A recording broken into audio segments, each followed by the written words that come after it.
जिस टाइम बंदा गरीब होंदा है ना तो सारे रिश्तेदार उसकी हैल्प कोई नहीं करेंदा, बल्कि उसके उत्ते तरह तरह के इल्जाम लेंदे।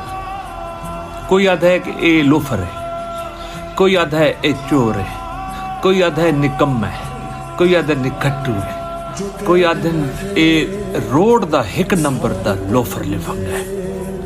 तुहाडा कसूर होवे ना होवे ते तुसा किसे नाल झगड़ पे हो ते गरीब हो, तुसा सारे मखलूक तुहाडे खिलाफ थी वैसी, सारे रिश्तेदार तुहाडे खिलाफ थी वैसे। आखन तुहाडी कसूर है, तेरी कसूर है।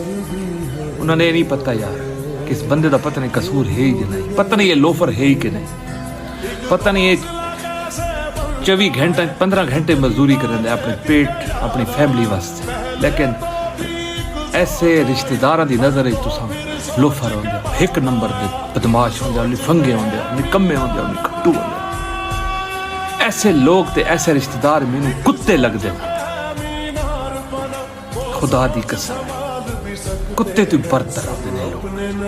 कुत्ता तो बहुत चंगा है, वफादार है,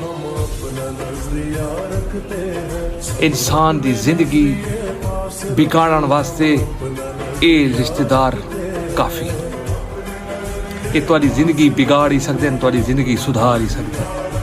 और मेरे दोस्तों, ये गंदे रिश्तेदारों दी गल्लां दिल ते नहीं गिननियां। तुस अपनी लाइफ नूं टाइम दो, अपनी लैंड सीधी रखो, अपने आप को कामयाब करो विच मैदान दे। जिस टाइम तुहाडे कोल पैसे आवे सन ना, दुनिया की सारी रिश्तेदारी तुहाडे कदमां जाके गिरवे सी।